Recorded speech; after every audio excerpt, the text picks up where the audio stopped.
Halo, Assalamualaikum warahmatullahi wabarakatuh. Perkenalkan, nama saya Yuda Herlambang Cahaya Pratama. Saya dosen program studi Sistem Informasi Universitas Hayam Wuruk Perbana Surabaya. Akan berbagi ilmu dan juga pengetahuan terkait dengan perkembangan dan jenis-jenis sistem informasi. Nah, perkembangan dan jenis-jenis sistem informasi ini adalah salah satu materi pada mata kuliah pengantar sistem informasi yang ada di uh, pro- uh, Universitas Hayam Wuruk Perbana Surabaya. Oke, langsung saja kita mulai untuk materinya. Yang pertama, terkait dengan perkembangan sistem informasi. Nah, perkembangan sistem informasi di sini yang akan kita bahas adalah perkembangan sistem informasi yang ada di dalam sebuah perusahaan.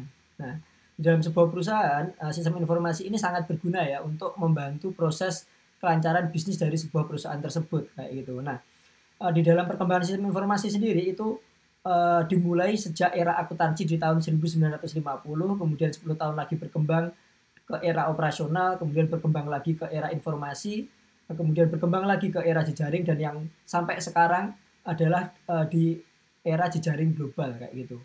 Nah, yang akan kita bahas pada materi hari ini adalah ada 6 topik ya. Yang pertama adalah topik perkembangan di era akuntansi, kemudian perkembangan di era operasional, perkembangan di era informasi, di era jejaring global, dan yang terakhir adalah terkait jenis-jenis sistem informasi yang ada di dalam sebuah perusahaan kayak gitu. Oke, yang pertama kita akan membahas secara detail terkait perkembangan sistem informasi di era akuntansi kayak gitu. Nah, ini era akuntansi ini dimulai sejak tahun 1950 sampai 1960. Jadi masa kejayaannya hanya berlaku 10 tahun kayak gitu. Nah, komputer pertama kali dibuat itu di tahun 1946, yaitu era ENIAC atau Electronic Numeric Integration dan Komputer. Jadi komputer yang digunakan hanya untuk mengelola uh, ke, uh, apa ya, number-number kayak gitu. Jadi nomor. Kemudian pertama kali dibuat oleh IBM, memperkenalkan namanya IBM S360. Kenapa kok disebut S60? Karena sistemnya disebut S60 ini adalah sistem 360 derajat yang mana dia komputer digunakan untuk memproses aplikasi teknik dan juga bisnis kayak gitu. Nah, kemudian aplikasi bisnis yang pada tahun awal pembentukannya itu merupakan aplikasi untuk mengelola transaksi atau SPT, sistem pengelolaan transaction, atau kalau dalam bahasa Inggrisnya biasa kita kenal sebagai TPS atau Transaction Processing System. Itu jadi hanya diperlakukan untuk menjalankan transaksi-transaksi proses bisnis saja kayak gitu. Nah, di dalam sistem pengelolaan transaksi tersebut itu ada ini ya, ada beberapa dia workflow-nya. Yang pertama itu ada data transaksi bisnis, kemudian dimasukkan di dalam TPS atau Transaction Process System itu tadi. Nah, TPS ini dapat disimpan di dalam basis data. Data-data dari data transaksi itu dicatat, kemudian dimasukkan ke dalam database atau basis data kayak itu. Yang mana nanti suatu saat data yang ada di dalam basis data itu akan digunakan lagi untuk membuat sebuah laporan, yang mana laporan ini nanti akan digunakan oleh sebuah perusahaan untuk eh, keperluan pihak yang bertransaksi misalkan, atau keperluan stakeholder, atau mungkin juga keperluan di dalam manajer di level bawah kayak gitu. Nah, kemudian berkembang 10 tahun berikutnya ada namanya era operasional. Nah, era operasional ini dimulai sejak tahun 1960 sampai 1970, di mana yang tadi komputer sebelumnya adalah memanfaatkan transaksi-transaksi, mengolah data-data transaksi. Nah, untuk level selanjutnya ini, transaksi TPS, dia sudah digunakan oleh sistem informasi akuntansi. Jadi TPS ini digunakan di bidang akuntansi, kemudian sedangkan bisnis non keuangan itu ditangani oleh TPS di masing-masing sistem informasinya kayak gitu. Jadi ini udah mulai geser ke bukan lagi cuma hanya mencatat data-data transaksi, tapi data transaksinya sudah digunakan oleh di divisi bagian keuangan kayak gitu. Ya, TPS yang di keuangan itu biasanya diberi nama sistem akuntansi, sedangkan untuk yang non keuangan itu digunakan oleh TPS di masing-masing unit informasinya kayak gitu.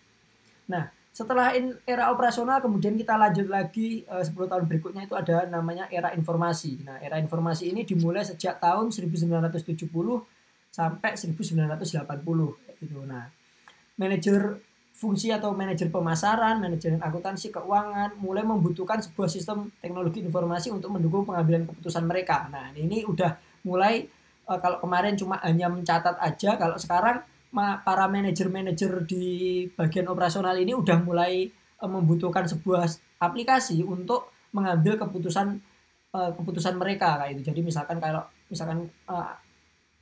manajer pemasaran ini butuh kira-kira aku berapa daerah mana yang perlu aku pasarkan kayak gitu, daerah mana yang sekiranya perlu ditambah unit orang untuk melakukan pemasaran kayak gitu. Jadi ini udah mulai membutuhkan aplikasi untuk mendukung pengambilan keputusan mereka kayak gitu. Nah, di dalam sistem operasional ini sistem informasi yang digunakan disebut dengan sistem informasi manajemen, yang mana dia kumpulan dari TPS-TPS tadi dijadikan satu, kemudian dikelola, yang kemudian sistem informasinya disebut sebagai SIM atau sistem informasi manajemen kayak gitu.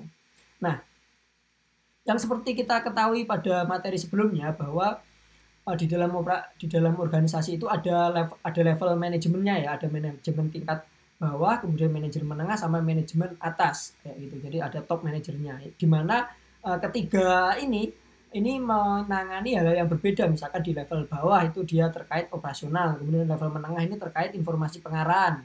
Kemudian yang manajemen tingkat atas ini dia udah terkait pemecahan masalah atau yang istilahnya ke visioner ke depan kayak gitu. Nah, di dalam sistem informasi manajemen sendiri itu ada beberapa aplikasi ya. Aplikasinya ada SIPEM, kemudian SIAKU, sistem informasi akuntansi, SIKEU, sistem informasi keuangan, SIPRO, sistem informasi produksi, kemudian SISDM, jadi terkait kebutuhan sumber daya dan manusia kayak gitu. Jadi semua sistem-sistem ini dijadiin satu, yang terintegrasi jadi satu, yang disebut dengan sistem informasi manajemen itu tadi. Selanjutnya, penerapan teknologi di dalam proses bisnis itu juga ada beberapa hal ya, ada tiga teknologi yang digunakan di dalam proses produksi itu. Yang pertama ada computer aided manufacturing, jadi ketika atau CAM istilahnya. Kemudian ada computer integrated manufacturing sama ada robot. Jadi di dalam membantu proses manusianya di dalam proses produksi itu biasanya sebuah perusahaan besar itu membutuhkan sebuah teknologi ya. Salah satunya ada computer aided manufacturing ini, ada robot yang biasanya untuk di pembuatan produksi produk kayak gitu. Nah, kemudian yang selanjutnya ada era jejaring, di mana era jejaring ini dimulai pada tahun 1970 sampai 1980. Nah, kalau di era jejaring ini, manajer tingkat menengah sudah membutuhkan informasi yang lebih interaktif dan online. Jadi ini udah mulai istilahnya nggak hanya di level perusahaan ini saja, tapi sudah antar perusahaan karena udah online kayak gitu. Nah, di dalam era informasi ini muncullah sebuah sistem interaktif dan online yang dikenal dengan nama sistem informasi penunjang keputusan atau SPK, atau biasanya juga disebut DSS atau Decision Support System. Ini udah mulai dibutuhkan, kira-kira aku kalau mau mengambil keputusan kayak gini ini udah harus by data kayak gitu. Jadi tidak asal hanya ambil keputusan seenak jidat dari manajer aja, tetapi sudah harus ada kira-kira data pendukungnya kayak gitu. Nah, kemudian di dalam aplikasi tahun 1980 ini ada berkembang tiga aplikasi. Yang pertama itu ada DSS, yang itu tadi yang untuk menunjang pengambilan keputusan manajemen. Kemudian ada sistem pakar, ini biasanya digunakan untuk mengambil keputusan di level lebih atas kayak gitu. Jadi biasanya itu basicnya adalah basic pengetahuan. Jadi pengetahuan yang ada di dalam sebuah perusahaan dikumpulkan, kemudian nanti ketika ada masalah apa yang pernah terjadi itu tercatat semuanya di situ. Kemudian ketika suatu saat kita butuhkan terjadi hal yang sudah ada di catatan tersebut, kita tinggal ambil aja. Jadi istilahnya expert system kayak gitu.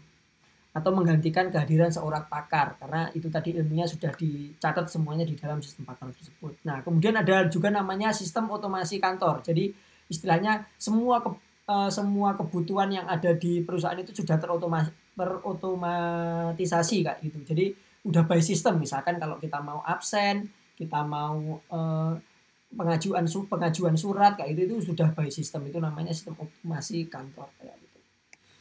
Nah, kemudian yang era yang terakhir dan juga udah dari 1990 sampai sekarang ini adalah era jejaring global yang mana udah memanfaatkan internet ya. Jadi ada namanya sistem informasi eksekutif atau ACE, ada Group Support System, kemudian ada Geographical Information System. Jadi ini adalah sistem informasi yang menggunakan GIS ya, menggunakan peta atau lokasi kayak gitu. Jadi udah lebih canggih lagi. Kemudian sudah ada ANN atau Artificial Neural Network. Jadi ini sudah sistem informasi mencoba meniru kerja dari saraf manusia. Jadi saraf cara kerja manusia itu diaplikasikan ke dalam sebuah komputer. Ini jadi udah lebih canggih lagi lah eranya kalau era global sekarang ini. Nah, untuk ininya ya, untuk rangkumannya itu di era akuntansi sampai dengan era jejaring global itu kurang lebih seperti ini. Jadi di era akuntansi itu ada namanya sistem informasinya ada namanya TPS, kemudian di era informasi itu ada SIM yang mana ada si PEM, ada si akuntansi, si keuangan, si produksi, si SDM kayak gitu.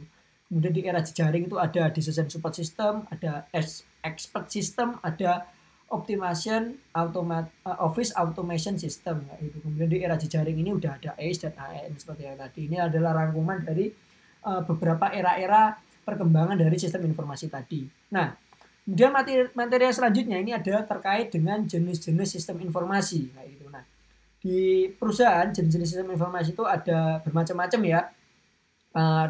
Itu kita bagi menjadi dari ini ya tiga level manajemennya. Jadi di dalam sebuah organisasi itu kan ada 3 level manajemen. Yang pertama manajemen support, kemudian ada manajemen ada operasional manajemen sistem, ada manajemen support system, sama yang terakhir itu adalah expert ini di manajerial kayak gitu. Jadi di top manajerialnya kayak gitu. Jadi ini diagram ini adalah menggambarkan sistem informasi yang ada di dalam level-level manajemen tersebut. Jadi yang merah ini ada di level operasional. Jadi ada TPS, ada proses control system, ada enterprise collaboration system, itu adanya di level operasional kayak gitu. Nah, kemudian di level manajemen atau di level menengah atau support of managerial decision making untuk mendukung pengambilan keputusan manajerial kayak gitu. Ini ada sistem informasi manajemen, ada decision support system, ada executive information system, sama spesialisasi proses sistem kayak gitu. Nah, kemudian di level top manajernya ini udah ada banyak, ini ada expert system, ada knowledge management system, ada strategic information system, dan juga fungsional business system kayak gitu. Jadi yang merah untuk operasional, kemudian yang biru ini untuk manajerial, dan yang kuning ini untuk level top management kayak gitu. Jadi inilah sistem informasi yang ada di level-level dari manajemen kayak gitu. Jadi di manajemen operasional, manajemen menengah, sama manajemen top manajemen kayak gitu. Nah, mungkin itu saja teman-teman informasi yang dapat saya sampaikan. Kalau misalkan ada pertanyaan atau ada kritik dan saran, saya sangat menerima. Teman-teman bisa mengajukan pertanyaan di kolom komentar kayak gitu ya. Mungkin itu saja yang dapat saya sampaikan. Ada kurang lebihnya dari saya mohon maaf. Wabillahi taufiq wal hidayah. Wassalamualaikum warahmatullahi wabarakatuh. Selamat belajar.